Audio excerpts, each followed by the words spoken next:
Let's say we had a scenario where we had two networks that wanted to communicate with each other, but they had no native routing between them. Also, on top of that, they wanted to communicate using RFC 1918 private addresses, which are not allowed to be routed across the internet. How would we do that? Well, as long as we had a transport network between them like the internet, we could use an IP tunnel to cross the transport network either securely or unsecurely.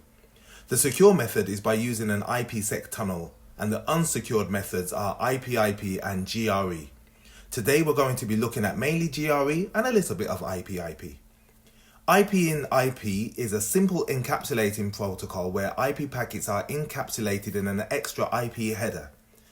IP/IP can only carry IP traffic, so either IP version 4 or IP version 6, and although it has a lesser overhead than other tunneling protocols, here's the kicker.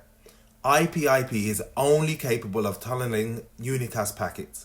If we wanted to tunnel multicast traffic or a routing protocol that uses multicast, we should be using GRE tunnels. GRE has a slightly larger header than IP/IP and encapsulates the packets in IP protocol 47. Before we jump into the IP tunneling video, I'd just like to thank everybody who's bought the course, give them a big thank you. And even if you downloaded it, thief. If you could just jump over to routercoach.com, give us a big thumbs up and probably write a testimonial, because the aim of it is to make sure that you pass these exams first time. Okay, this is the topology that we're going to be using.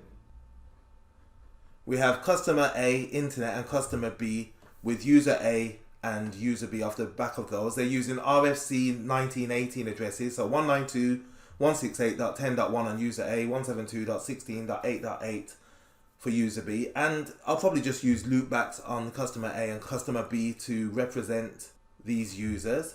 I have these devices already open. Let's just have a look. And I'm just going to check the IP addressing.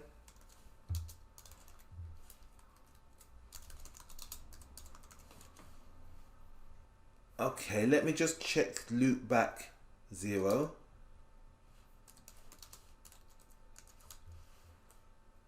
Yeah, and it has two loopbacks there, but that's okay.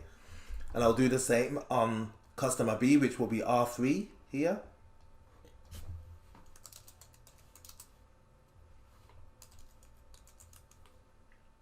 Excellent. Okay, I will run BGP from customer A to customer B just for reachability, and then we're going to use a tunnel for reachability, a point-to-point tunnel. Now, I was going to use GRE, but I'm interested to see if this multicast with IP/IP, where it says that multicast cannot traverse the tunnel, I'm interested to test that. So I'll probably use IP/IP, but the configuration should be the same. It's just that the header sizes are slightly different. I think it's 20 bytes for IP/IP versus 24 bytes for GRE tunnel. So let me do that configuration on VMX1 first. Edit routing options. I'm just going to set the autonomous system for BGP. And we've just come from the BGP portion, so everything's pretty fresh. What I will also do, because our loopback is a 1918 address, I'm going to advertise our directly connected interface to the internet just so that R3 has reachability. Do a policy first. Edit policy statement. I'm just going to call it connected. Set term 1, and I should have done this in a notepad because it's going to be the same on the other side. Set term 1 from protocol direct. Now, if I just left it like that, it would advertise all directly connected interfaces, which I don't want. So I have to run a route filter to ensure that it only advertises the route that I want. So route filter, which is 200.1.1.1/30. Sorry, maybe it's just /32, the directly.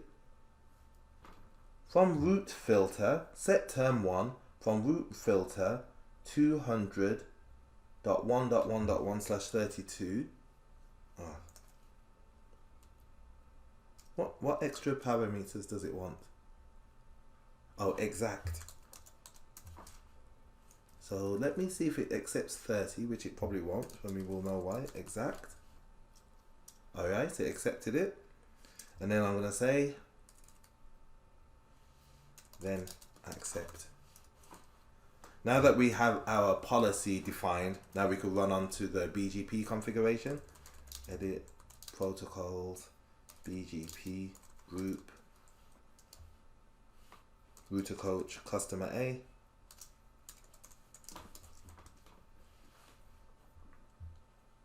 Set type external. Set neighbor as 200.1.1.2.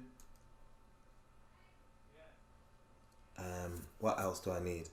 Set the peer AS as 123. I think that's all. Oh, and I also need to advertise the actual policy. Let's commit that.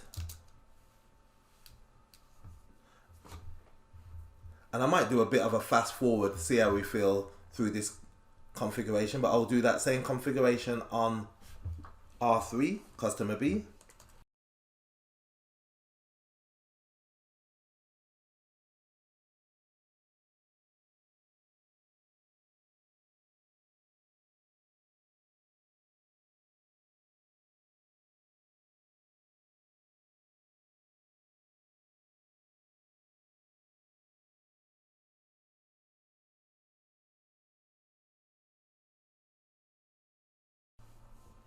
Let's commit that. And then the last piece of our puzzle is to do that same configuration on the internet device. Edit, policy, options, policy statement, connected. Set term 1, protocol direct. And here when I do protocol direct, I'll just leave it like that because I want all of the directly connected interfaces advertising to BGP. Set term 1, then accept.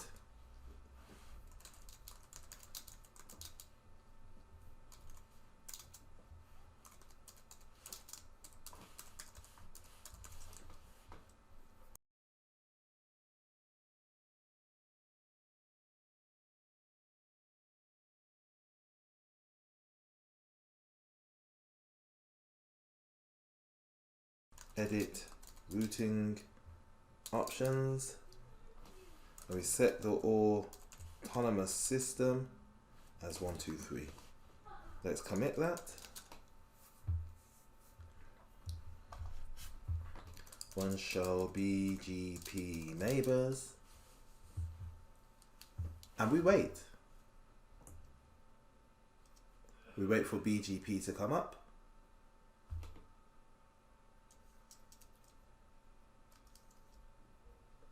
Our first neighbor is up. What about the second one? Yes, we have both neighbors up. So let's have a look at the routes that we're receiving on VMX1. We should have reachability now to customer B's initial interface. Run show route. And we see that we have 172.20.20 advertised through BGP. So let's run ping 172.20.20.3. Boom shakalaka. Yes, and we have reachability. Right, but now we have an issue where we don't want to advertise our private address range through the internet, and this is why we're going to be using the tunneling. And the first thing that we need to do to set up the tunnel, we need to set our interface card to be able to accept tunneling services. And to do this, we say set chassis. I think is it FPC first? FPC 0, pick 0, tunnel services, We're going to run the bandwidth, we're going to make it 10 gig. 10 gig. Good. And now we're going to depict our tunnel interface. And our tunnel interface, let's go back to the diagram. So this is our tunnel interface, but it needs a source address, which we will use this one, and a destination address, which we will use this. And then vice versa on the other side. And as I said, I'm going to try it with IP. So set interface IP, and let's just say 0.0.0. Let's give it an IP address, family inet address of 10.10.10.1, point to point, so make it /30. And for this, we're going to say our tunnel source is 200.1.1.1, and our destination will be, let's make this screen a little bit bigger, sorry, 172.20.20.3. Let's commit that and let's see if our tunnel came up. If our tunnel interface came up, then that means that's quite good. Run show interface is terse match inet. And we can see that our tunnel interface came up here, which is excellent. Let's do the same on customer B. Set interfaces IP 0.0.0 family inet address of 10.10.10.2/30, and let's set the tunnel source and also the tunnel destination. Tunnel source is 172.20.20.3 and its destination is 200.1.1.1. Let's commit that. Run show interface terse match inet.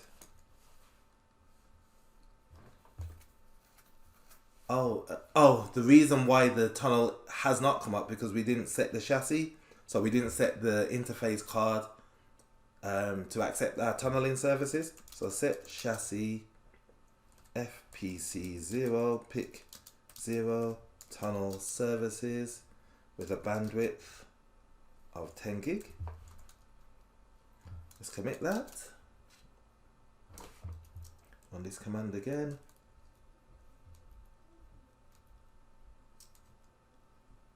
And now we can see that the tunnel interface has come up. Right, let's try and ping the other end of that tunnel. Run ping 10.10.10.1. And that is pingable. So what we're going to do now, I'm going to run a static route. I'm just thinking, because it's a directly connected interface, it's still going to, I should have actually put a device on the end of this. So I think this will fail spectacularly, but we can try it. And in future, what I'll have to do, I'll actually have to put a device, because now I've put a loopback on and the loopback is directly connected. If I advertise this interface into OSPF, I don't think it's going to make a difference, but let's try it. So edit,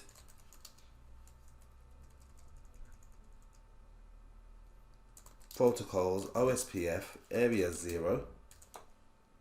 And we're going to set our interface as IP 00.0. Let's commit that.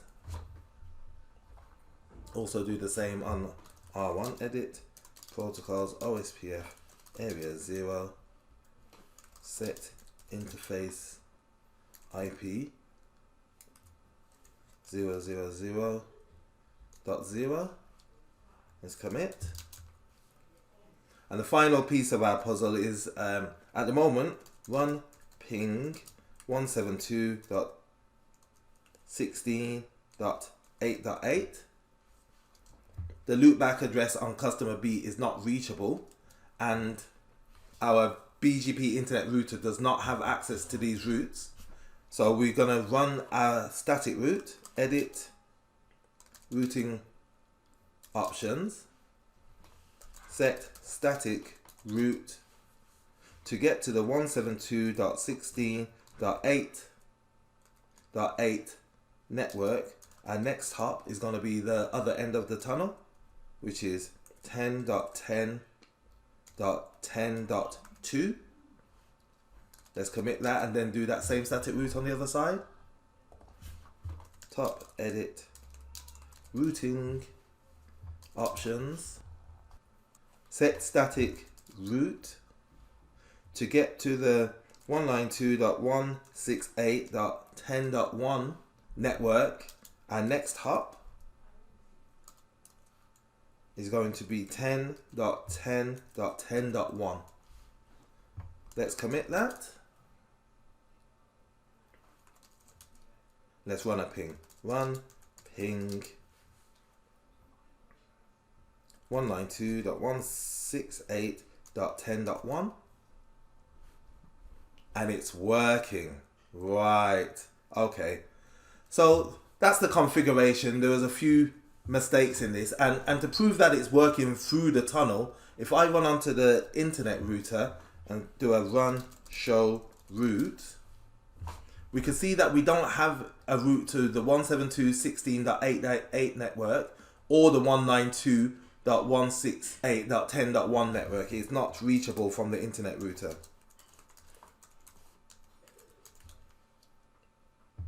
So it must be running through the tunnel. Alright guys, thanks for watching. I'll see you in the next video.